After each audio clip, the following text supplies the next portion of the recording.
듣게 되었는데, 이제 우리 할렐루야를 우리가 선포하고 고백할 때마다 또 주님께 집중하시길 축원합니다. 그래서 여호와를 찬양하라, 이 단어 속에 엄청난 복음의 비밀이 들어있다는 걸 꼭 잊지 마시고요. 그리고 제가 오전에는 이제 그 말씀까지 못 드렸는데, 옛날에는 할렐루야를 많이 해가지고 방언받으려고 했던 그런 또 문화가 있었어요. 지금도 그렇게 하는 분이 일부 있겠지만, 그런데 이제 이걸 기억하셔야 됩니다. 그 영적인 은사만 임하는 게 아니고요, 그 할렐루야라는 그 자체가 복음이잖아요. 그 안에는요, 우리가 이 땅에 살아가는 여러 가지 문제, 생활의 문제에도 주님께서 한꺼번에 그 문제를 걷어가시는 거예요. 그렇기 때문에 영육 간의 문제가 하나님께서 문제 가운데 개입하셔서 해결한다는 사실, 그걸 기억하셔야 합니다. 왜냐하면 하나님은 육체의 하나님이기도 해요. 영혼의 하나님이면서. 그래서 영육 간에 하나님께서 함께 개입하신다. 그리고 복을 주실 때 영적인 신령한 복은, 그것은 말할 것도 없지만요, 또 이 땅의 삶에 있어서 우리 육체에 필요한 것에 하나님께서 그 사건과 상황에 직접 개입하신다. 그렇기 때문에 육적인 문제에도 하나님께서 함께 하셔서 우리의 고민하는 일상의 삶 가운데 주님이 반드시 개입하시는 거예요. 그래서 육체를 성전 삼으셨기 때문에 그러합니다. 그래서 육체를 터부시하고 육적인 삶을 무시하고 영적인 것, 신령한 것만 구하는 그런 삶이 아니라 영육 간에 주님 앞에서 하나님 나라가 세워져 가는 것이죠. 그렇기 때문에 내 육체 가운데 임하시는 예수님이라는 사실을 꼭 기억하시고요. 그래서 할렐루야라는 그 의미 속에 여러 가지 영육 간의 축복이 들어있다는 사실, 그걸 기억하셨으면 합니다. 자, 오늘은 이제 사과 이 종합인데요. 짧게 3번에 걸쳐서 했던 내용을 반복하게 되는데요. 우리가 금방 다 기억할 수 있는 그런 내용들입니다. 그런데 이제 우리가 이제 이 종합편을 가지고 할 때 기억하셔야 할 것은, 이것이 이론이 되면 안 됩니다. 이론이 되지 않도록 하시려면 어떻게 되냐면, 지금 교회에 대해서 배우고 있는 것이 아니라, 따라서 합시다. 나에 대해서, 우리에 대해서. 여러분 꼭 잊지 마셔야 할 것이, 나와 우리라는 단어를 기억하셔야 합니다. 우리라는 공동체, 그 가운데 나라는 존재, 나라는 존재, 그리고 우리라는 공동체, 이거 분리될 수가 없어요. 나를 강조하면요, 이제 무교회주의자가 돼버려요. 그리고 개인주의 신앙이 됩니다. 우리를 강조하잖아요, 그러면 전체주의에 빠져버리고요, 개인의 하나님의 존귀 여기시는 그러한 부분을 놓쳐버려요. 그래서 나 없이 우리가 없잖아요. 우리 없이 나가 없는 거예요. 그래서 건물마다 연결되어져서 하나의 교회, 단수인 하나의 교회, 성전을 만들어간다 하신 말씀을 기억해야 돼요. 그렇기 때문에 나와 우리, 우리와 나, 이것이 같이 굴러가는 거죠. 자, 그런 의미에 있어서 이제 교회라는 걸 이해하시고요. 또 하나는 이 교회라는 이 과를 통해서 우리 자신, 즉 교회라는 우리 자신을 돌이켜보는 것이고, 그리고 나라는 개인의 정체성, 나는 누구인가, 나는 어떠해야 하는가, 나는 어떤 존재인가 하는 부분들을 검토하는 것이다. 그러니까 우리가 지금 거울을 보고 내 자신을 쳐다본 것과 같은 그런 심정으로 이 사과를 우리가 종합을 해야 될 것입니다. 그래서 이제 우리가 우리 자신들에 대해서 좀 또 우리 교회뿐만 아니라 개인의 문제까지 포함해서 에클레시아 교회에 대해서 우리가 말씀 배웠는데요. 에클레시아라는 단어를 헬라어이기 때문에 어렵다, 암기가 어렵다 그러면 잊으셔도 됩니다. 그것은 이 단어 자체가 중요한 건 아니니까. 다만 이런 내용이, 교회라는 것은 이제 과거에는 이제 중국어 한자를 썼을 때는 뭔가 표현을 해야 되잖아요. 이 처치라는 단어를. 그러니까 이제 먼저 이제 중국어 성경으로 먼저 번역이 되고, 중국어 성경을 한글로 번역하는 그런 과도기가 있었단 말이에요. 그리고 이제 선교사들이 중국 쪽을 먼저 들어갔고, 이러다 보니까 이제 우리 번역에 한문이 굉장히 많습니다. 교회도 이제 그런 경우예요. 교회, 그럼 가르칠 교자가 돼버린 거예요. 모의로 해자가 되고. 가르치는 것이 주목적이 되는 거예요. 그런데 교회는 가르치는 것이 교회의 본질이냐? 아니라는 겁니다. 우리가 이 교회라는 그 의미를 우리가 공부했듯이 주님의 몸이라는 개념, 성도라는 개념, 또 신부라는 개념, 이런 의미로 들어가게 되면 가르치는 교육을 받는 에듀케이션, 교육을 받는 것으로 제한시킬 수 없다는 거예요. 그것은 하나의 영역일 뿐이다. 그래서 교회라는 것을 번역할 길이 없어서 그냥 이 가르칠 교를 했지만 그렇게 할 문제가 아니고 우리가 이제 코이노니아라는 게 있습니다. 이제 교제라는 단어인데요. 이제 우리가 예수 그리스도와 교회와의 교제, 또 예수 그리스도를 통해서 하나님과 교제, 그 다음에 성도와 성도의 교제, 하나 되는 것이거든요. 이제 이 교제라는 단어가 오히려 더 어울린다 하는 의미가 있고요. 또 하나는 세상 가운데서 부르심을 받았다, 즉 구원받은 백성 공동체다.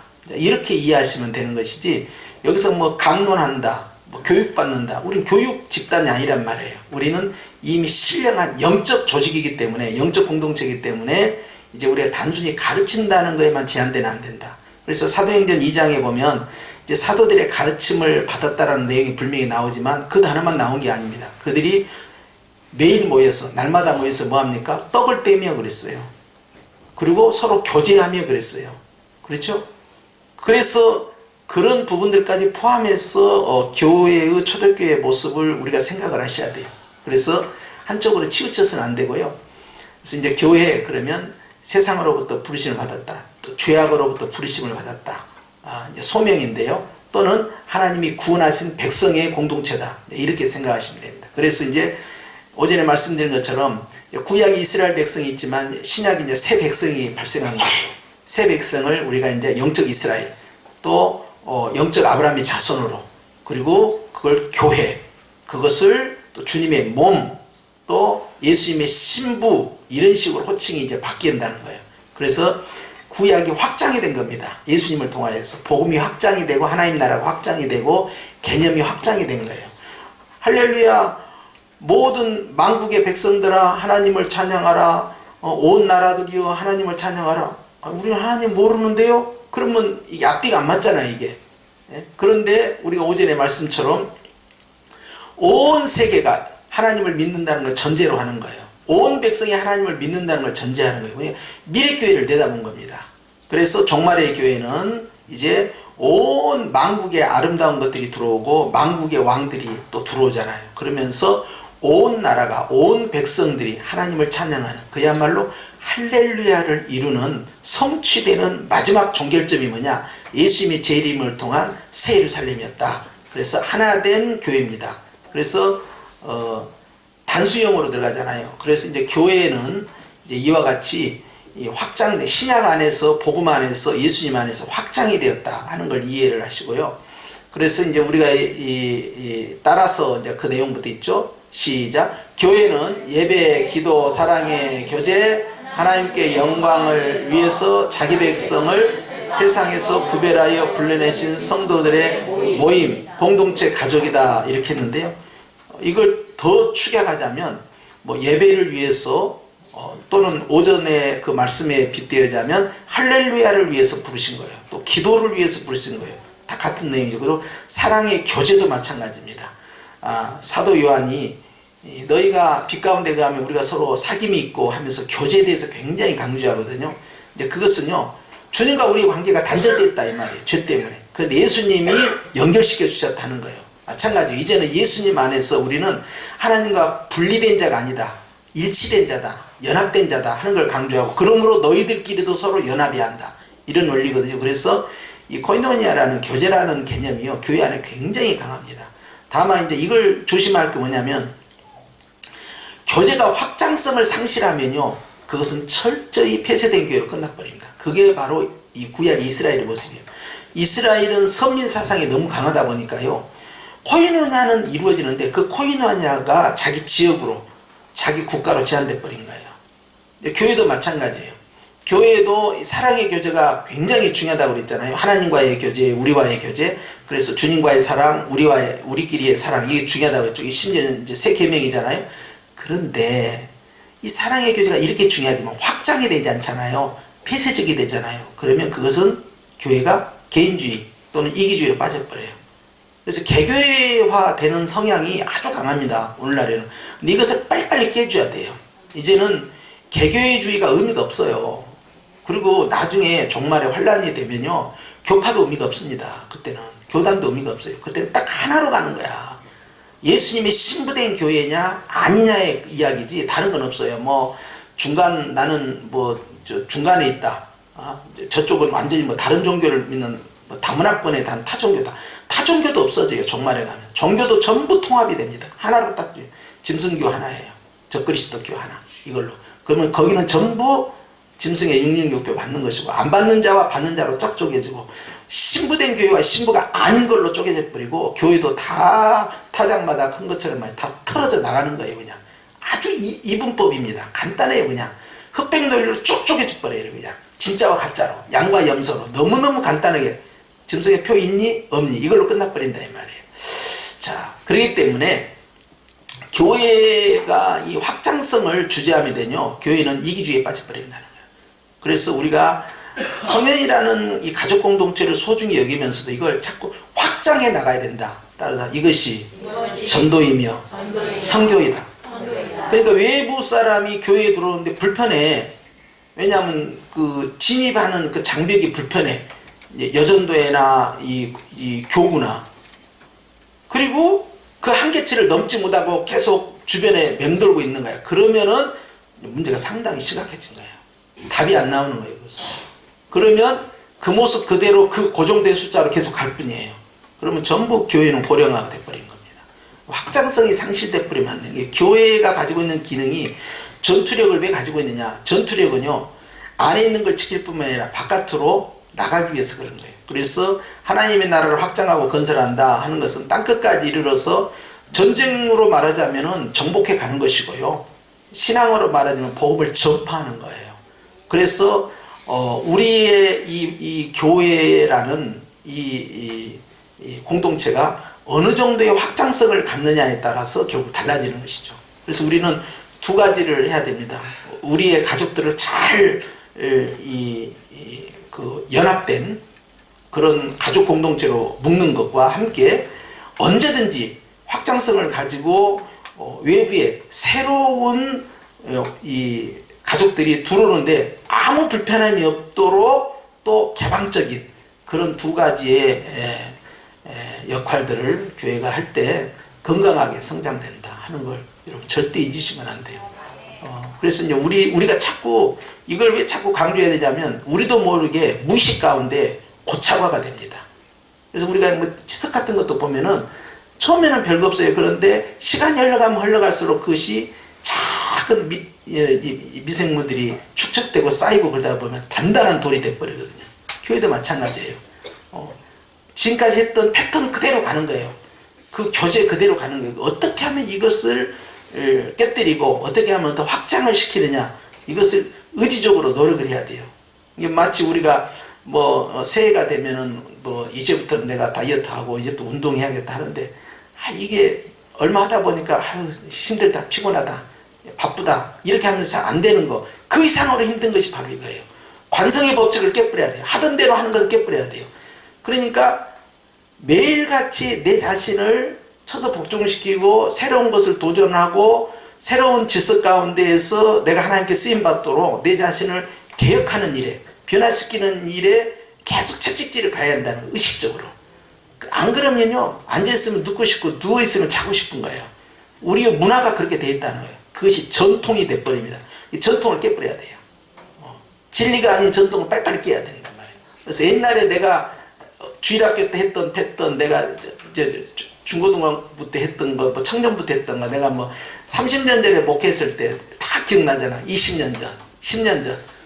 또 제가 성교회 오기 전에 했었던 그런 제 목회 문화가 있잖아요. 난 사정없이 다 후려칩니다. 다 깨버려요, 그냥. 왜냐하면 그게 본질이 아니니까. 왜 아멘 안 하십니까? 여러분도 깨라는 이야기예요. 나보고 여러분한테 맞춰달라고 하지만 여러분도 깨야 돼요, 같이. 오늘 주님이 좀 침착하게 하라고 했으니까 나도 좀 침착하게 하려고 하는데 내가 이렇게 열이 확 올라오면 안 되는데 우리가 왜 보수층이 형성되냔 말이에요. 나이가 들어가면서 왜 그런 흐름이 강화가 되느냐. 관성의 법칙에 따라 자꾸 안주하려고 하는 거예요.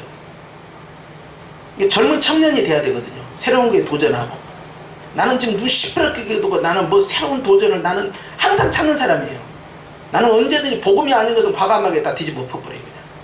그냥. 이건 본질이 아니니까. 그리고 내가 아는 것이 전부가 아니에요. 정말 세상을 놓고 할 일은 많거든요. 그러니까 내가 경험한 것이 전부라고 할 수가 없잖아요. 진리 문제, 복음의 문제 이런 건 양보하지 않죠. 그건 끝까지 갑니다. 그러나 다른 부분에 있어서는 교회가 확장성을 가지려면 부단히 뭔가를 변화를 시도를 해야 된다. 그런데 특히 관계성의 변화가 중요해요. 프로그램이나 어떤 이벤트나 어떤 시설 프로그램, 어떤 그런 이벤트 행사보다도 가장 중요한 것은 사람과의 관계에 있어서 확장성을 가져야 된다. 그러려면 계속 오픈도어를 해줘야 돼요. 새 예루살렘 교회가 오픈도어거든요. 항상 열려 있어요. 그거는 밤이 없고 낮만 있고요. 항상 밝다 이 말이에요. 교회가 밝아. 24시간 밝은 교회예요. 항상 할렐루야 찬양이야. 이게 교회에 들어오면 항상 기도하거나 찬양하거나 둘 중에 하나야. 그래서 항상 이 확장성이 있는 상황에서 누구든지 쉽게 들어오고 누구든지 쉽게 공동체 안에 어울릴 수 있는 그런 시스템을 구조를 갖기 위해서 부단히 내가 오픈마인드가 되지 않으면 안 된다는 거예요. 사람 사이가 어렵거든요. 사실 딱 보면 선입견이 딱 있어요. 사귀고 싶지 않아. 아유, 내 스타일이 아닌 것 같아. 뭐가 좀 안 맞는 것 같아. 여러 가지 그런 자기들 나름대로의 장벽이 있잖아요. 근데 그걸 깨기가 간단치 않거든요.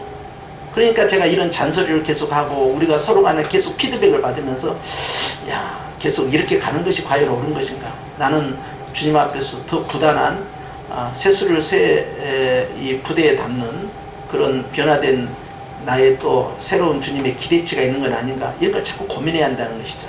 오케이. 그 다음 넘어갑니다. 자, 교회에 대해서 이제 구체적으로 들어가면요. 여기 이 1번, 큰 1번 한번 읽어보시죠. 시작. 교회는 예수님이 세우셨으며 교회의 주인은 예수님입니다. 이것을 절대 잊으면 안 됩니다. 근데 지금은 다 아멘을 해. 근데 나중에 잊어버립니다. 여러분 항상 기억하셔야 돼요. 우리가 신령한 영적 공동체거든요. 그런데 신령한 영적 공동체가 여전히 영적 공동체가 되기 위해서는 성령의 지배를 받아야 됩니다. 그렇기 때문에 기도나 찬양이나 이런 요소가 굉장히 중요해요. 우리가 무슨 단순한 동호회가 아니란 말이에요. 일반적 세상적인 뭐 사단법인 뭐 이런 조직체가 아니란 말이에요. 우리는 눈에 보이지 않지만 하늘의 법으로 지배를 받는 자들이에요. 그렇기 때문에 예수님께서 우리의 머리시다. 그분이 우리 당회장이에요. 우리 노회장이 우리 총회장이셔요. 나의 주인이시라, 나의 왕이시라고요. 그 사상이 각인이 되지 않으면요, 그 다음 단계를 진행을 못합니다. 그러면 주님보다 내가 앞서가게 되잖아요. 그리고 결국 나중에 후회할 것밖에 없는 거예요. 그렇기 때문에 예수님을 나의 주인으로 섬기는 성도들은요, 늘 주님과 이 템포를 맞춰야 되는데요, 어떤 일을 할 때마다 주님께 내 의견을 관철시킨 것이 아니라 주님의 뜻이 나에게 관철이 돼야 돼요. 그래서 주님 내 편 되게 해주세요 자꾸 기도하다 보면요, 정말 양심의 가책을, 나는 언제 주님의 편이었던 적이 있었더냐 이 말이에요. 항상 나를 위해서 그분이 필요했던 존재였지 내가 그분을 위해서 무엇을 희생했을까. 그분께서 원하는 대로 그분의 뜻에 맞춰서 내가 살았던 적은 언제 있었던가. 이걸 참 고민하게 되는 거예요. 그러니까 이제는 우리가 어렸을 때는 그렇게 할 수 있어요. 주님 도와주세요, 저 힘들어요, 저 연약해요, 이렇게 할 수 있어요. 그러나 시간이 흘러갈수록 우리의 신앙 연수가 계속 진행될수록 우리는 이제는 주님 내 편이라는 단어에서 내가 주님 편이 돼야 된다, 이런 생각. 그리고 주님 내 안에 거하시옵소서 하는 것보다 내가 주님 안에 거하는 신앙. 아가서에 나오는 이 술람미 여인이 처음에 초반기에는 솔로몬과의 관계에 대해서 설명할 때 그가 내 안에 있으면 좋겠다고 고백합니다. 그런데 나중에 가서 그가 신랑과의 관계가 회복되면서 이 아가스의 후미에 가서는요, 이제 내가 그 안에 들어가기를 원한다, 이렇게 고백을 해요. 내용이 이제 바뀌는 것이죠. 이것이 사실 성숙이고요, 이것이 신앙이 자라나는 것이거든요. 그래서 이제 교회는 항상 아셔야 돼요. 교회는 우리고 나라고 했죠. 나의 주인은 누구냐는 거예요, 예수님. 우리의 주인은 누구냐는 거예요, 예수님. 누가 결정해야 됩니까? 나와 우리의 미래의 삶, 현재적인 선택에 있어서 누가 그 결정권이 있냐 이 말이에요. 예수님밖에 없는 거예요. 그러니까 뭐 해야 됩니까? 기도해야 될 수밖에 없는 거예요. 왜냐하면 주인님의 생각이 무엇입니까? 왕의 생각이 무엇입니까? 나의 예수님의 생각이 나에게 적용되기를 원합니다. 기도하지 않을 수 있어요? 기도할 수밖에 없는 거예요. 그렇기 때문에 모든 것이 강하나 다 유익하지 않습니다. 하나님이 원하는 거 우리가 찾아간다는 거, 이것이 이제 신앙의 성숙이에요. 그래서 항상 잊어서는 안 될 것은 내 개인이나 우리라는 공동체는 바로 예수님이 머리고 예수님이 주인이고 예수님이 교회를 세웠다. 이걸 잊으시면 안 되고요. 가령 이제 이런 함정이 있을 수 있어요. 실질적으로 갓돌이라는 분이 예수님을 믿어가지고 그분의 가정에서 가정 예배를 드리다가 교회가, 가정교회가 성장이 된 거야. 그리고 그 멤버들에 의해서 땅을 사고 작은 예배당을 짓고, 그리고 그 멤버들에 의해서 더 넓은 땅을 확보하고 현대식 건물을 세웠어요. 자, 이런 일이 비일비재해요. 우리 한국에는. 그랬을 때 우리는 이 교회가 어디서 시작했느냐 그러면 아무개 가정에서 시작됐다. 우리는 그걸 다 알고 있잖아요. 우리 홈피에 들어가거나 또 교회에 이 요람에 들어가면 다 있잖아요. 근데 여기서 주목할 것이 있습니다. 당사자는 그걸 잊어버려야 돼요. 무슨 말씀인지 아시겠어요? 분당에 유명한 교회가 있어요. 근데 그 유명한 교회에, 자, 실명을 거명할 수 없고요. 교회가 있는데요. 거기는요, 아주 유명한 분이 그 가정에서 예배를 드리기 시작한 거예요. 강남에서. 그리고 그 교회는 정말로 성장이 급성장을 했어요. 그래서 몇십 명에서 몇백 명, 그리고 몇백 명에서 몇천 명, 그 이상으로 성장한 지금도 아주 큰 이제 중대형 교회가 됐어요. 예배당도 엄청나게 큽니다. 그런데 성도들 마인드 안에는 무슨 생각이 드냐? 건축을 시작하거나 어떤 일을 할 때 이 교회는 아무개 장로님 집에서 시작했다. 그러니까 아무개 장로님이 해결해야 된다. 근데 하필이면 이 아무개 장로님이 큰 부자예요. 그런데 건축헌금을 하는데 가령 400억이 들었다. 그러면 성도들이 얼마나 헌금할 것 같아요? 장로님이 알아서 하시겠지. 그런데 그 장로님 기업이 부도가 나버린 거예요. 그리고 완전히 공중분해가 돼버린 거예요. 그제서야 성도들이 움직이기 시작한 겁니다.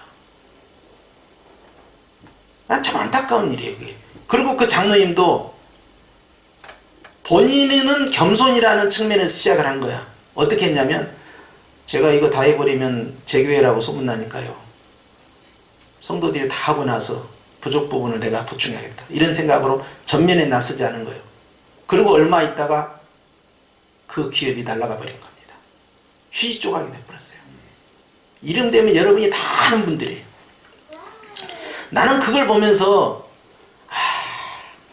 기회는 한 번이었는데 성도들도 기회를 놓쳤고 그 장로님도 기회를 놓친 거예요. 어디서 출발했냐는 전혀 중요하지 않습니다. 다 주님이 하셨어요. 지금은 아멘이라니까. 당사자가 아니니까. 그런데 내가 딱 와가지고 아무개 장로님, 아무개 권사님, 이제 그분이 이제 그 교회에서 시작한 거야. 그 집에서. 근데 이제 일선에서 물러나십시오. 왜냐하면 장로님, 권사님 때문에 너무 이게 회계분야가 이쪽이 강하다. 그러니까 이게 무게중심이 안 맞다. 이선으로 물러나시고 새로운 세력을 키웁시다. 야, 새로운 목사가 와가지고 말이야, 이제 우리를 밀어내는구나. 이제 자기 정치하겠다는 그런 것인가? 그렇게 오해할 수 있잖아요. 그런데요, 만약 그런 나쁜 마음을 가지고 했으면 그건 잘못된 일이지만 당사자는요, 내 교회라는 생각을 빨리빨리 잊어버려야 합니다. 이거 대단히 중요해요. 나는 정말 이 총회 안에서 마음 아픈 이야기를 참 많이 듣는데 어느 분이 11조를 한 달에 1,500만 원을 했다 이거야. 오래된 이야기예요. 그때 1,500만 원 했다. 그러면 그분에 의해서 교회가 다 장악이 되는 거야.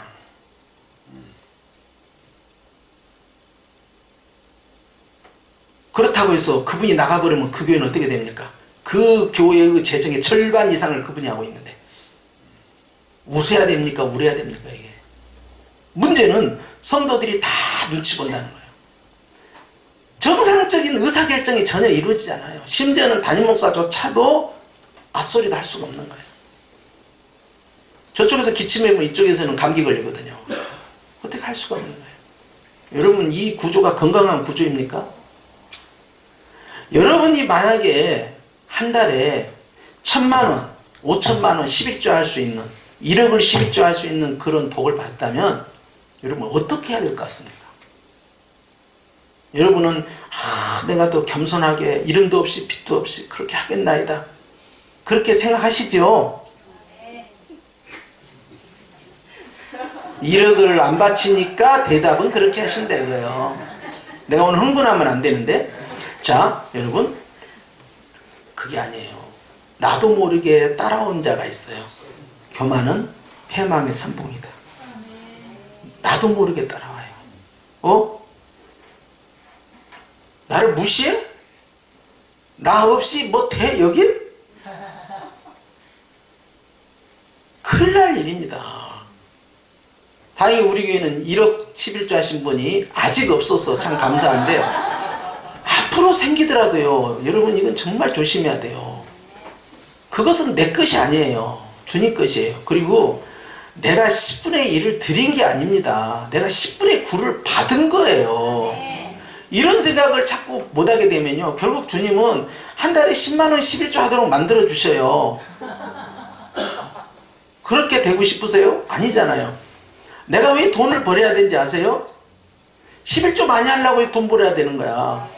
여러분, 기도 제목을 자녀들을 잘 되게 해달라고만 축복기도 하지 말고 이 정확하게 주님한테 이 팩트를 맞춰야 돼요. 주님이 물으신다니까요. 내가 왜 너에게 복을 줘야 되느냐? 주님, 제가 물질을 통하여 할렐루야를 하려고 합니다. 하나님을 찬양하려고 합니다. 어떻게 해야 찬양할래? 11조로요.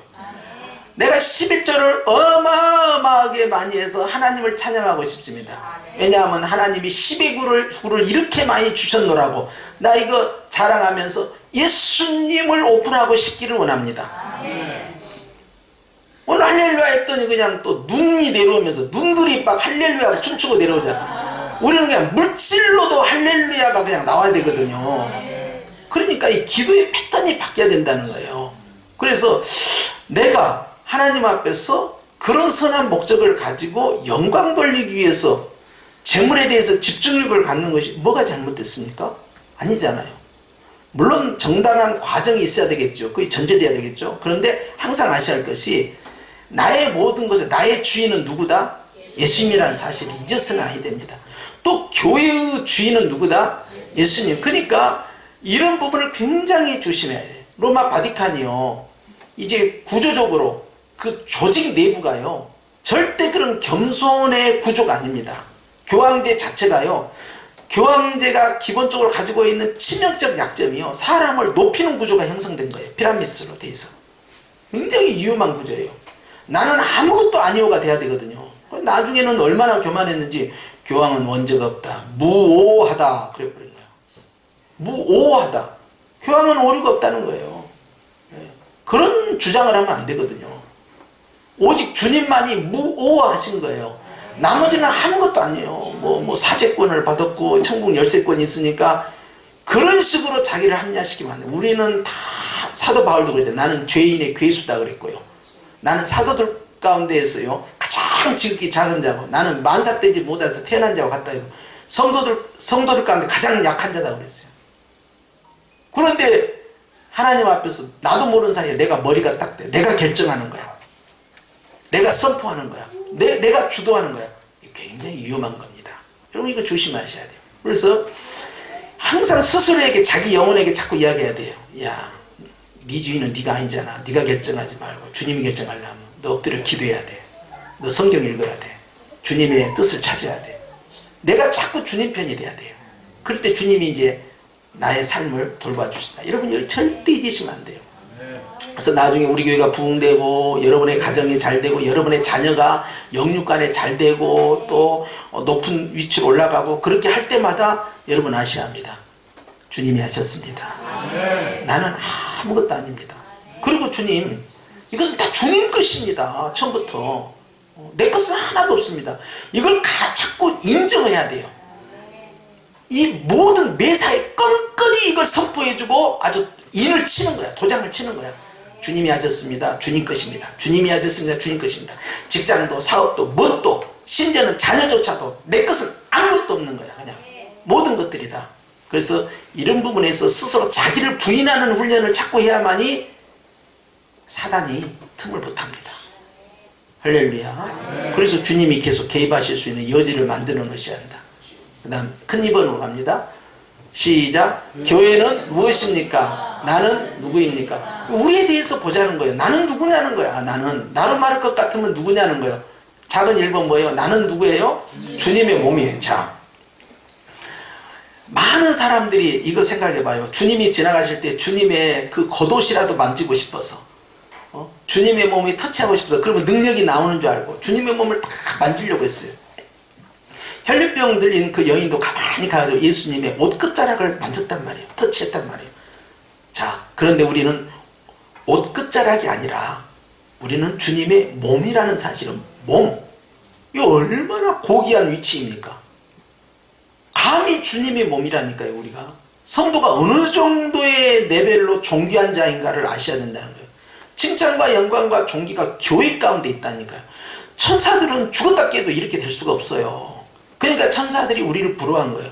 어느 천사를 가리켜서 너는 나의 신부다 이렇게 말할 수가 없다니까요. 어느 천사를 향해서 너는 나의 몸이다 이렇게 말할 수가 없다니까요. 오직 타락한 인간, 예수 그리스도의 십자가의 보혈이 뿌려져 구원받은 그 백성을 향해서만 너는 나의 몸이다 하시고, 그 몸 안으로 주님이 직접 관통해서 들어오셔서 성전으로 삼으셨다는 사실이에요. 그러니까 우리가 얼마나 대단한 자이냐, 이게 굉장히 중요해요. 오늘 또 식사하고 나서 잠깐 중국 생각을 하는데, 지금 벌써 1600명 이렇게 지금 벌써 사망자가 나왔는데, 그 우한의 그 크리스찬들도 많이 죽었을 거라고요. 아까워. 그런 그 생명 하나하나가. 그런데 만약에 우리나라에서 1600명이 죽었다고 가정해 보십시오. 우리는요, 계엄령 내려야 돼요. 우리나라는 완전 통제 불능입니다. 우리나라 같은 거. 그런데 지금 거기는 공산국가니까 그렇게 완전히 그냥 다 폐쇄를 시킨 거 아닙니까? 얼마나 많은 사람이 그 안에서 죽어가고 있겠습니까? 참 아까운 생명. 안 믿는 사람도요, 주님께서는요, 악한 자가 지옥 가는 것도 주님이 마음이 아프시다고 그랬어요. 그런데 하물며 믿는 자들이 질병으로 쓰러져 갔을 때 같이 쓰러져 가는 거야. 얼마나 안타깝겠어요. 그런데요, 우리는 아셔야 됩니다. 우리가 왜 영육간에 건강해야 되느냐? 내가 주님의 무엇이니까? 몸이니까 그런 거예요. 마음도 주님의 몸이고 육체도 주님의 몸인데요, 내 마음이 그러니까 깨끗해야 돼요. 내 생각이 맑아야 돼요. 엉뚱한 생각, 엉뚱한 마음, 엉뚱한 감정, 이런 것들은요, 지저분한 것들, 불순물들, 이런 것들은요, 주님의 몸의 거룩성, 청결성을 유지할 수 없습니다. 그러니까 다 물청소하고 때 다 벗겨내고 그렇게 해서 정결케 하는 것이 바로 하나님의 말씀과 기도로 너희가 거룩해진다. 그래서 늘 말씀과 기도를 통해서 자기를 씻고 닦고 하는 거예요. 그리고 자기 십자가를 들고 자기를 부인하는 자만이 주님을 쫓아갈 수 있다 했잖아요. 주님과 한 몸이 되어서 동행할 수 있다는 거예요. 여러분, 이런 거 기억하셔야 돼요. 그래서 우리의 몸도 마찬가지입니다. 우리 몸에 말 해가 되는 거, 우리가 성경에 말 담배가 나와 있어요? 안 나와 있잖아요. 그런데 우리가 왜 담배를, 우리가 한국교회가 그걸 끊었습니까? 아주 잘한 거야. 이것은 담배뿐만 아니라 마약도 끊어야 돼요. 그리고 약물 중독 끊어야 됩니다. 그리고 이제 여러 가지 그 중독과 관련, 정신적 중독, 신체적 중독, 이런 거 다 끊는 거예요. 술 같은 경우도 아예 우리가 안 먹게 한 이유가 뭐예요? 예수님이야 뭐 포도주 잡수셨지만 나중에는 내가 다시 재림할 때까지 안 마시겠다 하셨고요. 그랬는데 왜 술에 대해서 한국교회가 더 엄격합니까? 그 잣대가. 그 이유가 뭐예요? 내가 몸이니까 그런 거예요. 주님의 몸이니까. 그래서 굉장히 자기 자신에게 가혹할 정도로 자기 건강을 지키기 위해서요, 성결성을 유지하기 위해서 노력을 계속 해야 되는 거예요. 그래서 하나의 한국 교회의 문화는요, 잘 형성되어 있어요. 그런 부분에 있어서. 그런데 오늘 주님께서 우리에게 강조하신 그거예요. 주님의 몸이라는 사실 잊지 말라는 거예요. 내가 얼마나 대단한 사람인가. 2번으로 가보십시다. 2번으로 가니까 시작. 성전 대신 주님이 또한 우리 안에 계셔서 이제 우리를 성전이라 칭하십니다. 이제 주님의 몸이라 했고, 다른 표현을 어떻게 한다고요? 성전이라고 하는 거예요. 성전이라는 단어는요, 딱 한 군데만 적용됐어요. 예루살렘입니다. 모세는 성막입니다. 성전이라는 건 딱 예루살렘 하나예요. 그 솔로몬이 지은 그 성전은요, 들어가는 것조차도 거룩해서요, 함부로 못 들어갑니다. 이방인은 들어갈 수 없어요. 여인들도 들어갈 수 없어요. 죄인들도 들어갈 수 없어요. 그래서 구별된 자가 들어간 거요, 핏부림을 받는 자가 들어가고요, 나중에 제사장만 들어가고요, 그리고 대제사장만 또 들어가고요. 그렇게 공간이 구별되어 있다 이 말이에요. 그만큼 엄격합니다. 성전이라는 것은. 그 성전을 우리에게 적용한 거예요. 그 거룩한 성전. 내가 그런 존귀한 자라는 거예요. 그러니까 아무에게도 무시당할 이유가 하나도 없는 거예요. 그러니까 나에게 함부로 내 자신부터 내 주변 사람이 어떤 공격이나 이런 학대를 할 수가 없다는 거예요. 즉 주님께서 함께 하시는 몸과 마음이므로 늘 주님 앞에서 거룩함과 함께 존귀함이 함께 들어가는, 그래서 구별된 그러한 존재가 하나님의 특별한 그러한 족속, 이걸 잊어서는 안 되겠다 하는 것이 성전의 개념이에요. 그래서 이제 예수님 믿는 사람은요, 그 신내림 굿을 받는 사람들은요, 이 자기가 신을 받았다 그러잖아요. 그런데 그것은 성경에서 말하는 그 신은요, 잘못된 신이죠. 그건 이제 우리는 신이 딱 하나잖아요. 하나님. 나머지는 타락한 천사예요. 그러면 우리가 안 믿는 사람들은 죽은 영혼이 뭐 들어와서 신이 됐다는데, 그것은요, 사단 마귀가 그렇게 위장을 한 겁니다. 그렇기 때문에 죽은 영혼은 신이 될 수가 없어요. 그런데 오늘 주님께서 우리에게, 우리가 신을 받았다는 거야. 우리가 신을 받았다. 성신을 받았다. 그래서 하나님의 말씀을 받은 자를 신이라 하지 않았느냐. 예수님이 하신 말씀이에요. 그런데 사도 바울은 예수님이 부활승천을 통하여서 성령님이 오심으로 예수님의 영이, 성령님이 우리 안에 들어오셨다는 거예요. 그러니까 우리야말로 다 신을 모시고 있는 그런 존재입니다. 그래서 세상은 딱 두 종류예요. 간단히 표현하면 성령님, 신을 모신 자와 신을 모시지 않는 자, 이렇게 나눠져 버려요. 자, 이렇게 구분된다는 거죠. 그래서 내 자신이 얼마나 거룩한 존재인가를 알아야 된다. 굉장한 긍지와 자부심이 있을 뿐이에요. 자기가 자기 자신의 프라이드를 가질만 하다 이 말이에요. 왜? 바로 주님이 모이면서 주님의 거룩한 성전이기 때문에. 이건 아무도 침해할 수 없다는 겁니다. 그 다음 넘어갑니다. 그래서 이제 3번으로 가게 되면요, 3번 시작. 세상에서 구별하신 거룩한 무리입니다. 그랬어요. 자, 사도 바울은 고린도 교회에 그런 말씀합니다. 예루살렘과 이 바벨론이 함께 할 수 있느냐, 빛과 어둠이 함께 할 수 있느냐, 즉 멍에를 맨 자와 멍에를 맺지 아니한 자가 함께 할 수 있느냐 하면서 불신자와 결혼하는 것은 합당치 않다, 이 말씀을 이제 했어요. 그 말씀을 하실 때는 왜 그러냐면 성전인 것과 우상이 하나가 될 수 없다는 거예요. 하나님과 바알이 하나 될 수 없다는 거예요. 그렇기 때문에 몸을 섞지 말라는 거예요. 몸이 섞어지면 영이 섞어져 버린다 이 말이에요. 그러니까 자기 육체를 지켜야 된다 하면서 구별을 했는데요, 이렇게 구별한 그러한 사람을 너는 거룩하구나 라고 할 때 한자로 성도라고 하는 거예요. 너는 거룩한 무리, 거룩한 백성이다. 그렇기 때문에 우리가 흰옷을 입고 흰옷 양복을 입고 있는데요, 우리가 진흙탕을 걸어다닐 수 없는 겁니다. 그렇잖아요. 그런 것처럼 우리가 하나님의 성전인데 성전이 아닌 우상과 우리가 연합이 될 수 있겠느냐? 안 된다는 거예요. 그래서 불신자의 관계에 있어서 결혼 문제에 대해서 엄격성을 하는 거예요. 그렇게 결혼할 수 없다. 반드시 믿는 자와 해야 된다. 성전과 우상이 할 수 없고 빛과 어둠이 함께 할 수 없단 말이에요. 하나님과 바알이 함께 할 수 없다는 거예요. 이렇게 구별을 자꾸 시킨 거예요. 구별을 시켰다 성도라고 한다는 거예요. 땅에 있는 성도들은 존귀한 자들이니 나의 모든 즐거움이 그들에게 있다. 자, 넘어갑니다. 4번 그리스도인 시작. 안디옥에서 시작된 호칭인데 그리스도에게 속한 여자라는 뜻이다. 나는 주님의 뭐예요? 여자예요. 여자. 나는 예수님의 여자다. 나는 예수님에게 속한, 그러니까 예수님은 나를 향하여서 너는 내 여자다. 그 말은 무슨 뜻이에요? 너는 나의 아내다 이 말이에요. 지금 그 뜻입니다. 그래서 교회는, 이 땅에 있는 교회는요 다 예수님의 신부고요, 많은 교단과 많은 교파가 있고 많은 예배당이 있지만요, 그것은 딱 하나로 모아집니다. 새 예루살렘 교회예요. 그래서 하나된 신부된 교회가 그리스도와의 연합을 이루는 거예요. 연합을. 5번 나옵니다. 자, 신부에 대해서 나와 있는데요. 우리가 신부에 대해서 지난 시간에 이런 말씀을 다 드렸어요. 우리가 아셔야 할 것이요, 결혼하기 전에 신부가 꽃단장 합니까 안 합니까? 하고 말고요. 그래서 흠과 티와 주름 잡힐 것이 없도록 하는 것처럼요, 신부는요 오늘날도 마찬가지고 과거도 마찬가지고요, 이제 에스더 같은 경우는 왕에게, 아수르의 왕에게 나가기 전에 6개월 전부터 향품으로 자기를 단장하고 기름으로 단장하고 피부 관리 다 하는 거예요. 예절 교육도 받지만은 교양 교육도 받고요. 그러면서 또 나머지 6개월 동안은 또 향품을 갖다가 또 몽땅 그걸 갖다가 또 매일같이 자기 자신을 갖고 자기 몸매 관리를 다 한 거예요. 이유는 뭐예요? 아하스로 왕 한 사람을 위해서 1년 동안을 준비하고 있는 거예요.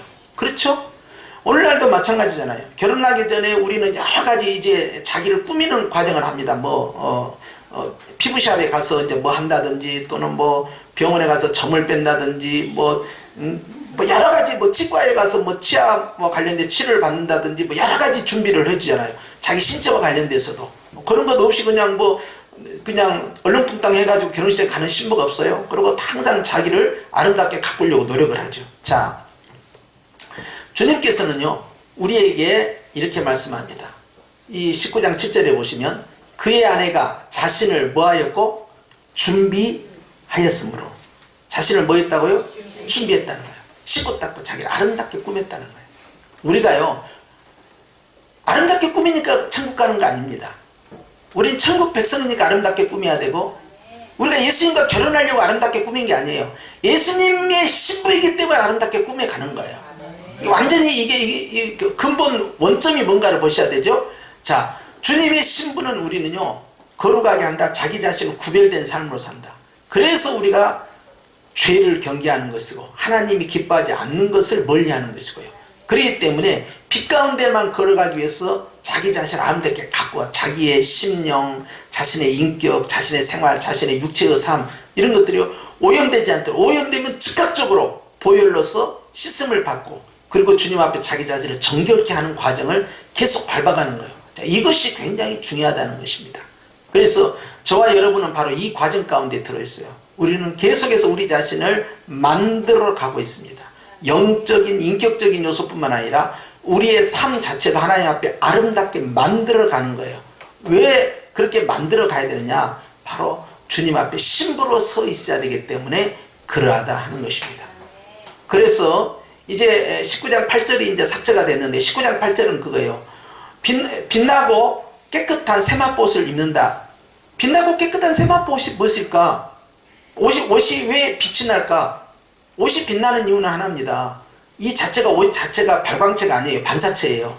그러면 옷이 눈부시다, 옷이 하얗다 할 때 왜 여기에서 반사체에서 옷이 빛나겠네요? 천에서 나오는 게 아니에요. 이 옷에는요 엄청난 보석들을 달았어요. 아름다운 보석들을 달았기 때문에 그 보석이 전부 반사를 시키는 거예요. 그러면서 이렇게 말합니다. 이것은 성도들의 옳은 행실이라 그래요. 그렇게 멋지게 인생을 살았기 때문에 그런 멋진 훈장이 주렁주렁 달려있어서 그 아름다운 보석들로 치장되어 있는 교회가 반짝반짝 빛난다는 거예요.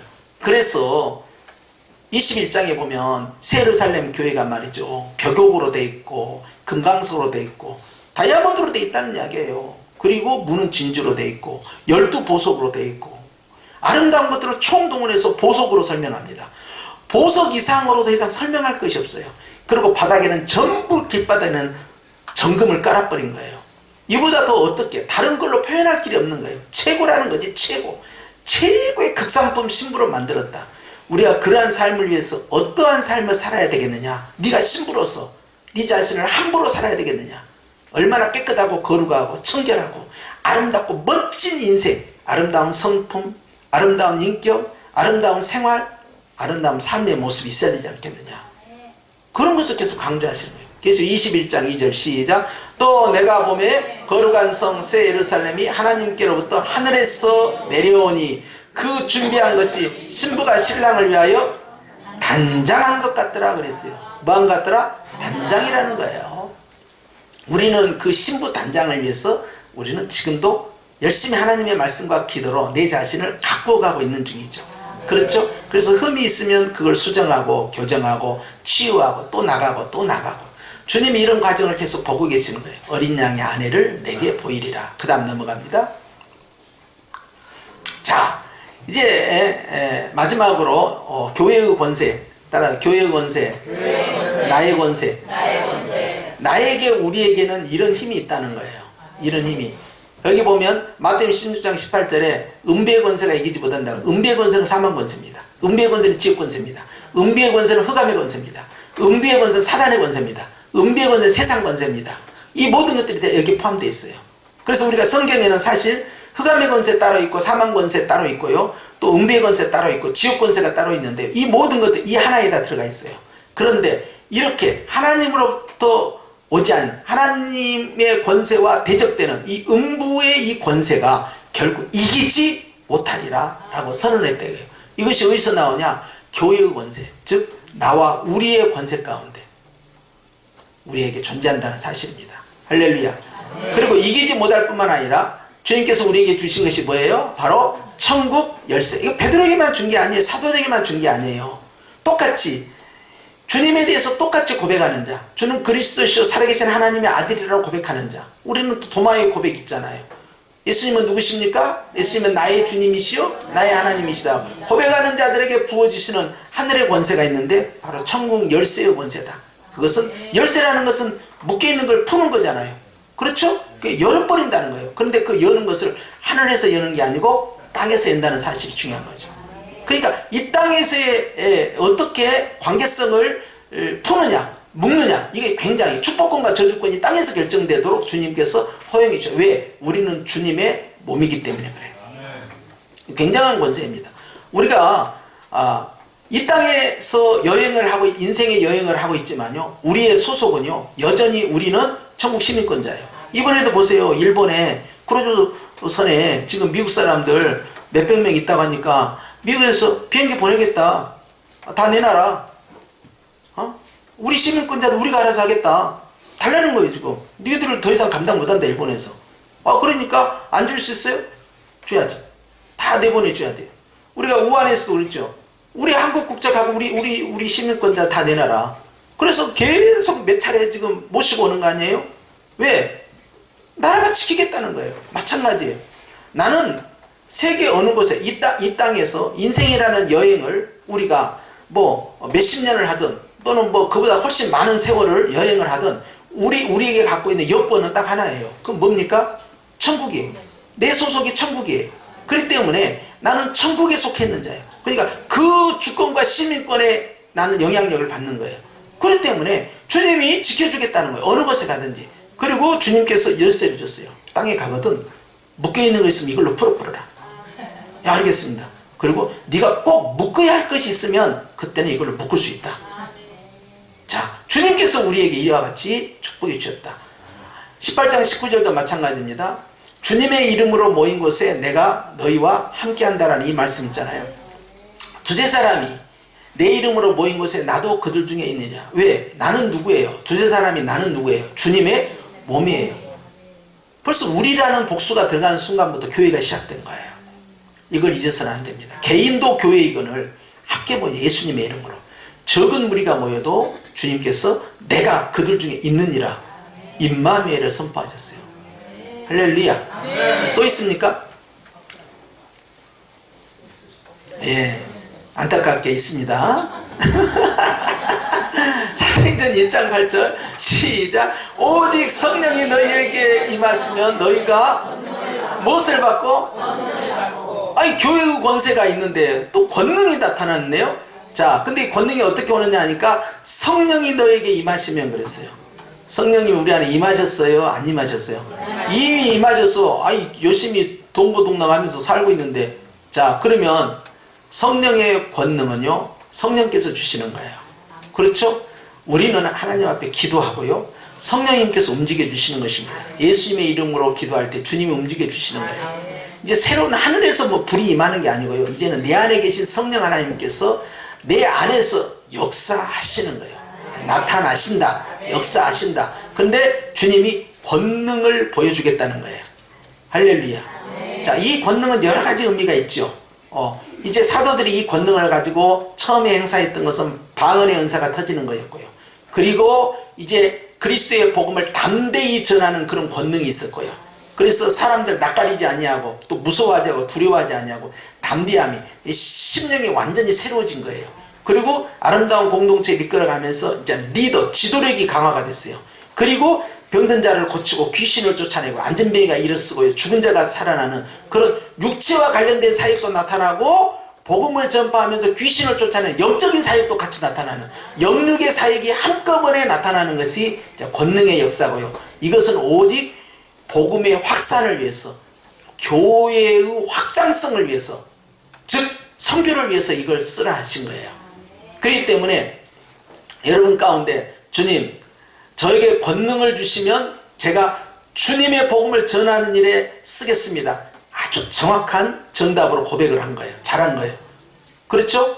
또 복음을 전하기를 원하는 분은 주님께 영육간에 권능을 부어 주옵소서. 그렇게 하면은 주님 앞에서 아주 정답이에요. 항상 권능과 복음 전파는 반드시 어떻게 된다? 직결돼야 되는 거야.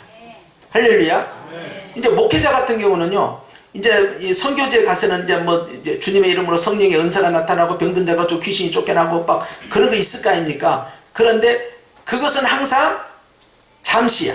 수단이야. 목회자가 정말 갖고 싶은 것은 100이면 100 뭐냐? 말씀 연사야. 그래서 저도 고민을 많이 했어요. 주여 말씀 연사를 주시옵소서. 아니 말씀의 은사가 없으면 이거 진짜 안고 없는 찐빵이 되는데요. 주님 이거 안 되는데요. 이거 얼마나 고민했겠어요. 자, 그 다음에 시간 걸리니까 어찌됐든 그렇게 해가지고 여기까지 왔어요. 자, 권능을 받았다, 은사를 받았다. 그것은 반드시 무엇과 연결된다? 전파하는 것, 증인이 되어서 선포하는 것과 반드시 연결되어 있다. 이걸 여러분 기억하시고요. 교회가 권능이 있는 교회가 됐다. 그 교회는 전도 많이 하고 선교 많이 하는 교회라는 이야기. 그거 안 하고 권능만 많고 은사만 많고 그러니까 고린도 교회처럼 시끄럽고요. 시끄러. 고린도 교회가 엄청나게 은사가 많거든요. 방언도 엄청 신령한 은사들이 엄청 많아요. 바울이 그걸 인정해줘요. 인정해줘. 그런데 가지고 바깥으로 나가야 되거든요. 확장성을 가야 되는요. 이게 안 나가. 안 나가니까 나중에 헤게모니 싸움이 벌어진 거예요. 나는 누구파, 나는 누구파. 나눠지기 시작하면서요. 결국 사랑이 식어가 버린 거예요. 그런데 그 파워를 가지고 바깥으로 나가야 돼요. 그래서 예루살렘 교회 같은 경우도 스데반 순교를 통해서 바깥으로 확장성을 위해서 주님이 내보내버린 겁니다. 권능을 받으면 다 나가야 돼요. 그냥 안에 있으면 안 돼요. 안에 있을 거면서 권능 달라고 기도하면 안 되는 거예요. 하나님 나에게 능력을 주시면, 주님 나에게 예를 들어서 여러분 영육의 축복이라고 했죠. 근데 어떤 사람이 재물 얻는 능력이 있어요. 재물 얻는, 신명기에 보면 재물 얻는 능력이 있는데 그것도 권능이에요. 자, 물건을 엄청나게 하나님이 줬어. 이거 어디다 써야 돼요? 복음 전하는 일에 써야 된다고 써져 있잖아요. 그렇잖아요. 그런데 갖다 놓고 다 자신에게만 이걸 투자하는 거야. 그냥 확장만 하고 자기 재산만 분리성만 하지. 응? 그러면 되겠어요? 돈은 왜 버느냐? 돈은 왜 벌어야 돼요? 복음 전파를 위해서, 주님을 위해서 조금 근데 넓고, 처음에 내가 말씀드렸잖아요. 돈을 왜 벌어야 돼요? 11조 많이 하려고 해야 돼요. 11조 많이 하려고. 할렐루야. 아유, 이거 분명히 해야지. 돈을 첫 번째는 11조를 많이 하려고 돈을 많이 벌어야 돼요. 그리고 나머지 돈을 가지고, 자, 물질의 권능을 받았으니까 어떻게 해야 돼요? 복음을 전파하는 데 쓰고 주님 할렐루야를 하기 위해서 써야 될 거 아니에요.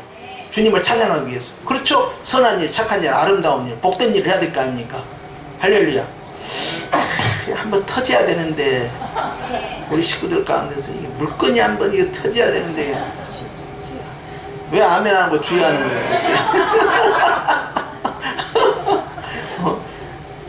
우리가 근데 우리 자식 때라도 한번 터져야 될 거 아니에요. 지금 이게 왜 그런지 아세요? 11조 하려는데 제가 무슨 말씀이냐면, 제가 욕심 때문에 그런 것이 아니고요, 계시록 18장을 보면 이해를 하십니다. 계시록 18장을 보시면요, 종말에 있어서 물건을 누가 쥐고 있냐 이 싸움하고 있어요. 계시록 13장에서 666 짐승의 표가요, 그게 물건 싸움입니다. 짐승의 표를 받은 자만이 매매를 할 수 있는 비즈니스 라이센스를 갖고 있는 거야. 그런데 계시록 18장에 가면 바다에서 장사하는 무역상들이 나타납니다. 바다는 세상인데요. 그 무역상들이 전부 왕족이라고 했는데요. 그들이 전부 물건을 쥐고 있는 거야. 그리고 그들의 본부가 어디냐? 바벨론 성이었어요. 그리고 그 큰 음녀라고 해서 이것이 한날 한시에 다 무너져 버린 거예요. 전부 물건 싸움이에요. 그러면서 사단이 예수님을 시험할 때 40일 금식 가운데 시험할 때 던진 것이 마지막 던진 거 보시면 세상의 부귀영화를 다 보여주면서 뭐라고 했어요? 이건 내가 받은 것인데 그랬어요. 지가 가지고 있다. 내가 받은 거. 누구에게 받았어요? 아담한테 받은 거예요. 아담한테 뺏어왔던 거야. 아담이 그 물건을 통치권을 상실했다니까요. 내가 받은 것이 내가 원하는 자에게 내가 줄란다 그런 거예요. 그러면 계시록 13장에 보면 이 붉은 용이요 이 적그리스도에게 바다에서 올라온 짐승에게 자기의 권세를 다 넘겨줘 버립니다. 물건이 넘어가 버려요. 물론 이 사람이 물건만 간 게 아니에요. 그 사람에게 세계를 지배하는 통치권, 군사의 이 총괄권, 이 종교의 이 통합권 이거 다 줍니다. 외교권 다 줘요. 그런데 물건 싸움이에요. 그래서 예수님을 시험한 거예요. 그러면서 절을 하라는 거예요. 그러니까 너희 주 하나님만 섬기라고 했다. 그럼 다 끊어버려. 그러고 나서 주님께서 계시록 28장 16절에 부활하신 다음에 마지막 지상 선교 명령을 내리시니 뭐라고 말씀하셨어요? 16절부터 18절까지 하늘과 땅의 모든 권세를 내게 주셨으니 하늘과 땅의 모든 권세를 내게 주셨으니 하늘의 권세가 아닙니다. 하늘과 땅의 모든 권세를 주셨어요. 주님이 아담이 사단에게 뺏겼던 걸 예수님께서 그것을 장악하신 거예요. 그러면서 그러므로 너희는 가서요. 그러므로 너희는 가서 모든 족속을 제자로 삼아야 한다. 이게 권능입니다. 권능. 물건이 따라가야 돼요. 비즈니스에 물건이 안 갈 수가 없어요. 그렇게 하는데 종말에 가서 계시록 13장에서 이것을 탁 인치는 사역을 통해 짐승의 인치는 사역을 통해 물건을 딱 뺏어가고 18장에 가서 그거 갖고 다 자기들끼리 돈을 완전히 경제력을 장악하는 거예요. 물건을. 그것을 주님께서 다 깨뜨려 버리는 겁니다. 물건 싸움이라니까요. 여러분 부자 되는 거 간단한 문제 아니에요. 이거 치열한 영적 싸움이에요. 아니 지금 욥이 고난을 받을 때 사단이 무엇을 노렸냐고요. 자식들도 노렸고 몸의 건강도 쳤지만 무엇을 쳤어요? 물건을 쳐버린 거야. 재산을 다 쳐버린 거예요. 물건 싸움하고 있다니까요. 근데 주님이 나중에 2배로 부어버린 거예요. 굉장합니다. 이 물건이 권능이에요. 이게 여러분들 뭐 신령한 은사 이야기하면 좀 피부에 안 닿을 것 같아서 내가 현실적인 이야기를 드렸는데요. 그럼에도 불구하고 물건은 중요한 권능 가운데 하나예요. 그러니까 물건을 누가 장악을 하냐가 문제지. 그래서 이거 굉장히 종말의 사역이 있어서 굉장히 중요한 요소다. 이런 부분들이. 그래서 우리는 하나님 앞에 기도할 때 주여 물건을 주시면 난 11조 많이 하고 싶어서 물건 주시옵소서. 두 번째 주님 내가 할렐루야를 하려고 합니다. 우리는 알잖아 이제 할렐루야가 무슨 뜻인지. 하나님께 영광 돌리기 위해서 주님의 증인이 되기 위하여서 내가 이 물질을 가지고 선한 일, 착한 일, 아름다운 일 엄청 한다니까요. 주님 믿어주세요. 한 번만 나에게 부어주세요. 나 많이 달라고 나는요 딱 1,000원. 좀 아니라도 아멘 좀 크게 좀 해봐. 진짜 어차피 믿지야 건전이요. 하나님 앞에 점수라도 따야지. 할렐루야. 아니 1,000억이 문제예요. 일이 아름다운 내가 방금 이야기한 것대로 맞으면 1,000억 갖고도 부족하네. 그렇죠? 여러분 물건이요 누구에게 가느냐에 따라서요 사단이 얼마든지 장난합니다. 이 세상은 전부 물건 싸움이야. 국가와 국가 간의 경제의 싸움 때문에 전쟁도 일으키고 다 그런 거예요. 석유 싸움도 그거 다 물건 문제 아닙니까? 이 물건이라니까 먹고 사는 문제라니까. 이게 땅 따먹기를 왜 하냐고. 물건이라니까. 물건이야 이게 전부 다. 근데 여러분 성령님이 임하시면 권능을 받는데 성령님은요 하늘의 권세와 땅의 권세를 다 갖고 계셔요. 근데 그분이 어디 계세요? 내 안에 있고 우리 안에 계세요. 전라도 말로 원매 좋은 거 진짜 좋다. 내가 오늘 올라오면서 오늘 진짜 짭기하고 우리 성도도 피곤하니까 가서 쉬게 해줘 왔다 그렇게 했는데 꼭 그렇게 결심한 날은 꼭 길어져 버려. 이거 진짜 30년을 목회해도 이것이 안 고쳐지네. 자 여기까지 정리를 합니다. 여러분 내용 읽어보시면 다 아는 내용이고요. 또 한 주간도 승리하시고 아프지 마시고 감기도 걸리지 마시고 우리 다음 주에 다 만나요. 기도하십니다.